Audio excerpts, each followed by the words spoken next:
Welcome to the Slop Farm. Enjoy the video. You start by making sure Windows 11 is updated and a widget host is installed. This gives the platform to pin a calendar. Download the host from the Microsoft Store or a trusted app, install and open it. Next, sign into your Google account in the browser so OAuth permissions are ready. Once done, keep the widget host and browser open.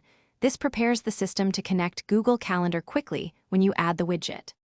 You now add the Google Calendar widget inside the host. Click Add Widget or the plus icon, find Google Calendar and choose it. The host will prompt for permission.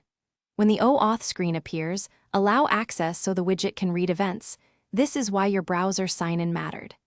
Next, pick the default calendar, preferred view, agenda, day, week, and set a refresh interval like 15 minutes so events stay current. Make sure notifications are enabled if you want reminders. You finish by placing and customizing the widget on your desktop. Drag it where you want, resize, and enable Always on Top if you need constant visibility. Then test sync by creating a short test event in Google Calendar and wait the refresh interval. Ensure it appears on the widget. If it doesn't, reauthorize the Google connection in the host app, confirm Windows firewall or network settings aren't blocking access, and update. Thanks for watching. Consider subscribing if we helped you today.